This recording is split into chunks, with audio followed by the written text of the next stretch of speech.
Now, Presbyterian is it presbytery? Yes. Presbyter is the Greek word for elder. So Presbyterian is arranged around having church elders make the decisions. By elders, do we mean elders and elderettes, or is these just... In most Presbyterian denominations, there are both female and male elders. Okay, so elder is not a male, male... In the church I grew up in, it is still. Yeah. The Associate Reformed Presbyterian Church. It's an ethnic Scottish denomination. Wow. I know.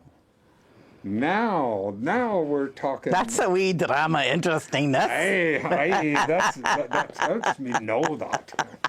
Oh God. Yeah. So I'll tell you all about that if you want. Well, the thing that I'm interested in, is how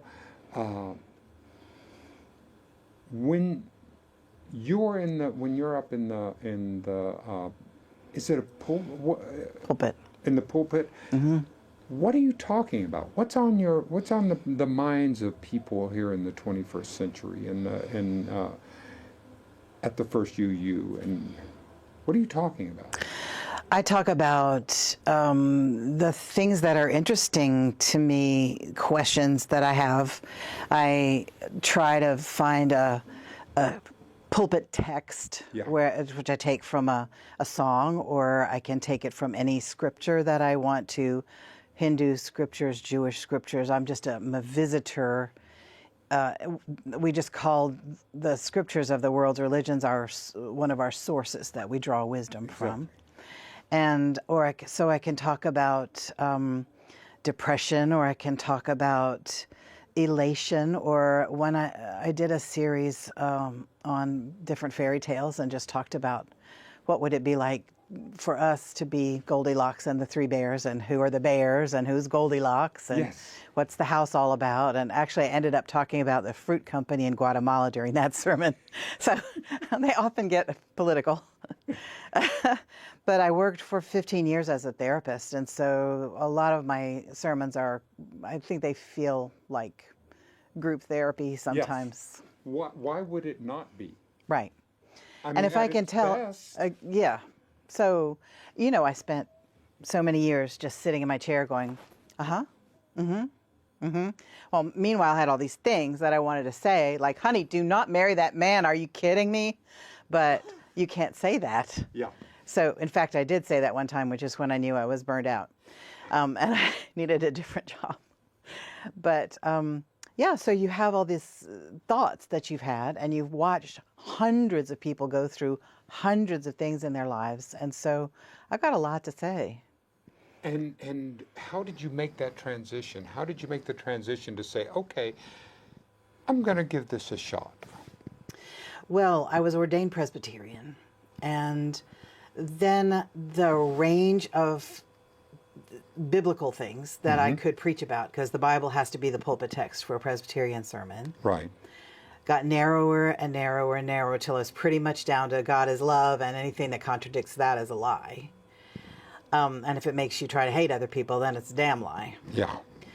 And then my sexuality shifted, and I came out as a lesbian, which the Presbyterians did not like in 1980.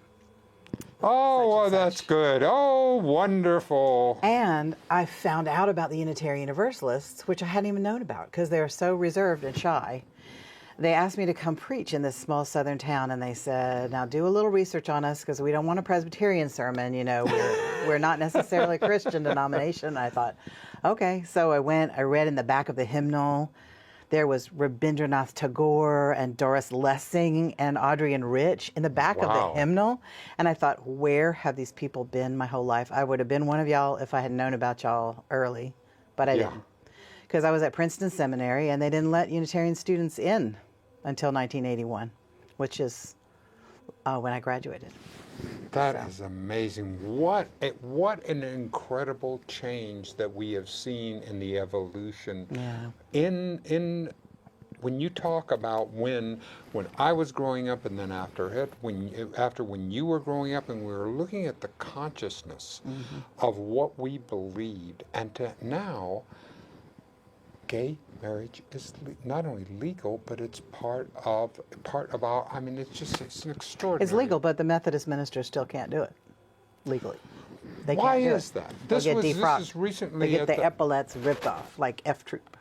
Exactly. I know. They get their sword broken. So when you think of it from a minister, what do you think is going on in a denomination when something like that happens? Because here we are in 2019. We know that this just happened in the newspaper that Yeah. that they had a Big conference. big conference, and then they voted. They voted to not accept gay ministers, and So what's going on? What do you? well, what the is going on? conservatives just staged a takeover, and enough people in this cultural climate are conservative enough and willing to be. And I'm just saying my opinion. That's all I'm asking. But I think people are all into, well, I'm just saying what I think. I'm just saying what I think. Yeah. And I have deep little thoughts in my head that I used to be shy to say, and I used to think I'd be ostracized if I said them. But now, by God, I'm going to say them, because we have a performative cruelty that's operative in our culture right now. And it's like, who can be the cruelest? You're the coolest. Yeah.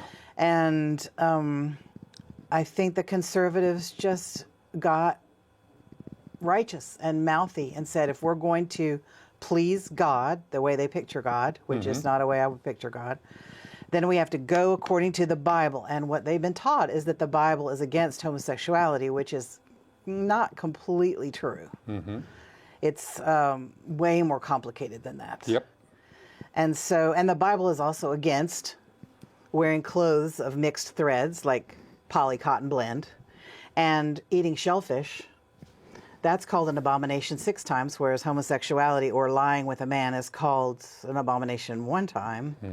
So if you go to church and stomp on the heads of homosexuals and then go in your poly cotton suit to Red Lobster after church, abomination, abomination, abomination, abomination. Yeah. And that's choosing or a selective Yeah. way, and in order to conform to my own biases, to my own. All right. So how do we? This is interesting. So how can we grow? As I was talking to your wife Kaya, I was looking at I'm a wired optimist. Yeah. So I believe that human beings, given enough time, assuming that we take it, that we're going to come to that darkness is an unnatural state. Anger is an unnatural state. That's a tightness that the minute you expose light to it, it begins to slowly unravel, and that people will come to a higher level of inclusion. When haven't you seen this in some families? You know that once someone comes out within a family, suddenly the dynamics within that family change for the positive. No. Is that just my own mythology? Yeah. I mean, I think it happens in some families, and I think some families just decide that their love and loyalty to one another is more important than their partial understanding of what the Bible says. But I have sat in the room as a counselor, as a therapist with families, and I've said to the mother, are your principles dearer to you than your child? And she said, yes, they are. That child has got to go. Because their preachers, honey, teach them that they are responsible for the eternal health of their child's soul. And if they think their child is hell-bound for some reason or another, usually it's that they're gay, that they have to show tough love and boot the child out. And that somehow makes them righteous in God's eyes, which is so messed up. So messed up.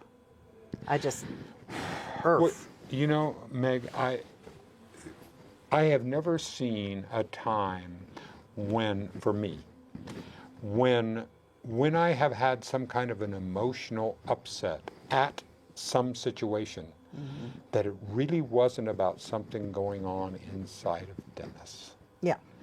that I can outpicture. I can know when someone on the TV set annoys me, and my wife Melissa, she'll turn to me and she'll go, "Well, what's really going on?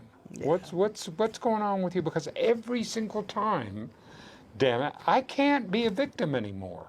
I actually have to own the fact that there's some disquietude going on in here, or I wouldn't be reacting to all the things that are going on. Now, that doesn't mean that and one of the things I so admire about the Unitarians is that you work. Yeah. You get out there and you get involved. We do. You don't, We may not always do it right, but we try hard. But you do. You get involved. There is suffering, you get involved. Because there is work, you get involved. Yeah. You don't just sit on the sideline and go, "Well, my goodness." My goodness, children in cages, whatever will we do? What can we do? What can we do? No, we don't do that. We don't do that. But that makes me angry. And it's nothing in me. I mean, and you know that there are different kinds of anger, but sometimes you just get mad because something's outrageous. Well, there is one that will call me and help, that can help me, but I'm talking about the kind that all I'm doing. You're just being irritated. I'm just being irritated because that just doesn't sit right with me. Yeah, and then you start looking. And then I started looking. Okay, Dennis. There's that old mirror, and I can just begin to do that because I find that I am creating my universe from the inside out. That the degree of how I treat myself ends up being how I'm experiencing the world. Oh yeah, I had a client one time who had terrible fights with her mother. She was in her 20s, terrible fights. And she went and got some antidepressant medication. And she said, "Ms. Barnhouse, I started taking that Prozac and my mother just got so much better." Oh, she just got, it's just mad. I know. But, it's a standard therapist question when somebody's really angry about something. You go, what part of this anger is anger at yourself? Exactly. And I'm really on this journey of self-acceptance. Yeah. Is because as I become the internal wars and the internal self-judgments and work, as those things begin to loosen, I think of it like a Gordian knot, right? I mean, if I take the two ends of a knot and I start pulling it, just makes it tighter. That's right. And there's something so to gently be pulling on, and just find one little thread and pull it back and I mean, so that's my analogy, and that's part of what in the therapy that you did, you help people to heal their internal world. I mean, aren't you doing the same thing? Just in a group. I had a life's purpose dream when I was 13 years old. I dreamed one night, literal dream, that I was looking in a newspaper and there was a column that I was reading and there was a picture of a woman with white curly hair and a white coat on, and I knew it was me as an old woman. And the title of the column was "Speaking to the Locks." And I thought, and she had a motto cross-stitched. My mother used to do a lot of cross-stitching, and she had a motto cross-stitched hanging on the wall behind her head, and it was the most beautiful motto I'd ever experienced. And I woke up crying with the beauty of it, but I couldn't remember what it was. But I remembered the title of that column, which was "Speaking to the Locks." And I thought, okay, that's my life work. I need to be speaking to the locks. That's what I'm going to do till I'm an old lady. Wow. And the knot analogy like that, where you just gradually tease things looser and looser and try to get the key in there and pull a little bit. That's my experience. How cool. So how is it being you at this age? How is the experience? Because I'm 70 years old this year, and I get a chance to go, now wait a minute. What if this were the prime of my life? Well, how did I decide? What if I could just decide? I could decide, okay, well, this is going to be the prime of my life. I'm gonna have the time of my life. But that's the decision I'm making. I mean, certainly a laptop. My battery doesn't last. I can't go those 21-hour days or do that and not remain fresh. But I'm doing better work. I'm more engaged. I'm more involved than I've ever been before. It's wonderful. It's wonderful. How about you? I'm writing a book that has in it everything I know, and it's organized around the life cycle of a seed. And so I talk about the times when I've felt under the ground, and it's damp and it's cold and it's dark, but eventually something happens and you break open, and then this little shoot comes out, and it's Saint-Exupéry called it haunted by the sun. And so haunted by the sun, the seed makes its way through the stones in the ground. Isn't that wonderful? God. And then you have these two little delicate leaves. And so sometimes you're just in a mind where you go, something's starting, but I'm not sure what it is. And you pull in the sun and you get stronger and stronger. Then there comes the blossoming time where you're just showing out honey. And people are all like, oh my goodness, you are a genius. Oh my goodness, its work is so wonderful. But then your blossoms start to open up even more and then drop away. And what you're left with is the seeds. And then the seeds fall on the ground again. Yes. And so I feel like I'm kind of at the end of a blossoming time. I don't know for sure, but I feel like I'm in a seed time. And that I've generated all this energy for the future, and I'm trying to pass it. Like I just finished writing a middle grade fantasy book, really for my granddaughter, to teach her about being a girl and how to be powerful as a female, and everything she needed to know. But I couched it in 7th century Scotland. Anyway, so I feel like I'm just throwing seeds right now. I'm just putting seeds out into the universe. Such a time, you know, when I was growing up, my mother, as a single woman in Texas, I remember us going into now she had a college education, was well known in this town, was everybody, and yet in the 50s, she could not buy a couch because they would not let her sign the contract by law, by state law. They would not let her sign the installment loan contract, even though she had the job, was well known, and had to have a man come in and co-sign. Now, we almost had a woman president.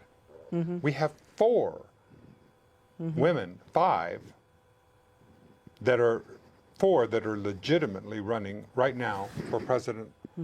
We have more women in Congress, more diversity in Congress. It's making a difference too, isn't it? God, thank God. I know. It's this time. I feel that the last 10,000 years, when we made private property, the male went into this ascendancy, and now we see we've achieved levels of complexity. We cannot do it with men alone, the patriarchy. We must have this blend. Never could. They just didn't mention it. Yeah. Well, yeah. It's fine if you're going to go out and cut down a tree and go out and slice something. Don't be slamming men. I got 2 boys. No, I'm not. I mean, but that is our those are the things. But this, you know. But there have always been amazing women. We're just now learning about how their history's been erased. Thank you. Amazing mathematicians and computer scientists and astronomers, and just, one of the Greek historians said, a woman's life, if it were to be ideal, it should be as if she had never lived. And so when a woman did something that made a mark on the world, they just gently erased it for her. And of course, history being written by the victors, and written by the men, of course it's going to be written, it's whose story is it? It's his story. Yeah. And that's where we're getting a chance. That's what I love about what's going on. I always identified, when I was growing up, with women It was just my personality. My personality was I wanted to visit.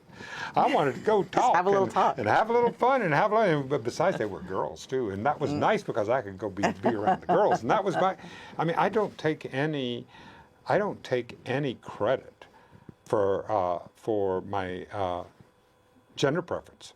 It just was built into me. I was a little boy. Right.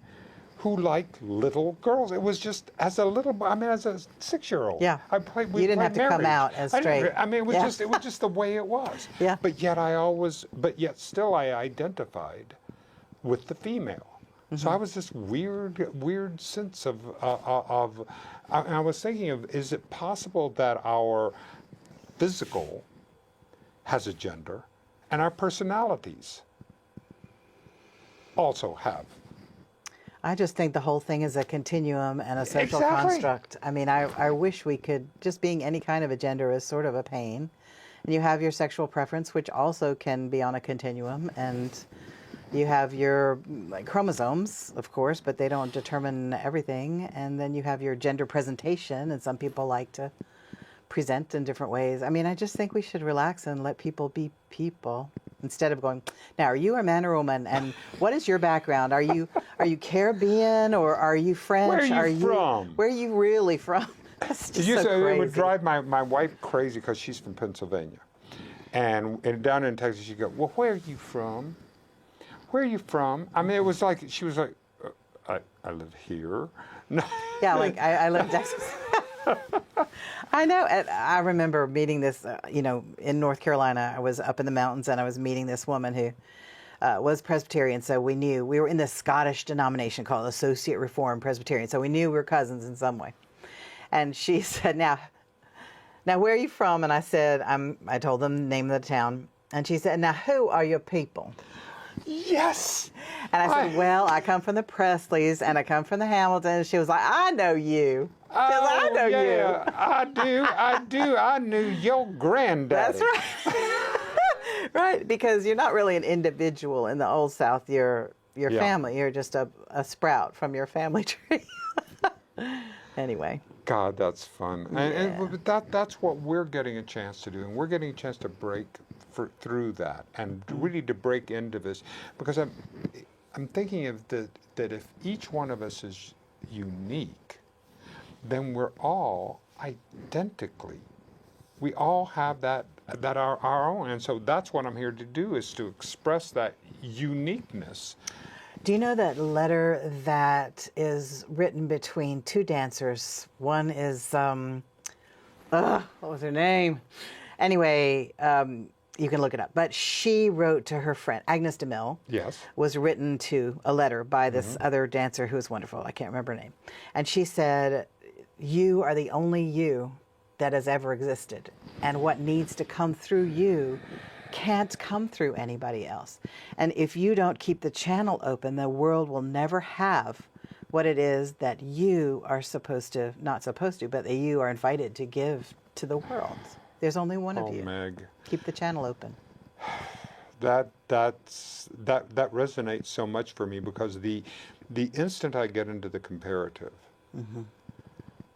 it sucks my energy out. We were talking about improv, right? Yeah. Before that, and I know that the instant whenever I'm getting into the comparative, I mean, we could do this with a television show. With I can sit there and go, well, I'm comparing to Bill Moyers, or I'd like to do, and the instant I get into that, even if I think I'm doing better than someone, it always diminishes me. The comparative takes me away from my uniqueness. One of the things I love about Unitarian Universalism right now is that we have a ceremony that we do every May called the Flower Ceremony. Yes. And it was written by a man named Norbert Chapek. He was a minister in New Jersey for a while, but he was from Central Europe. And he went back to Central Europe and introduced this ceremony there, where everyone comes to church and brings some flowers.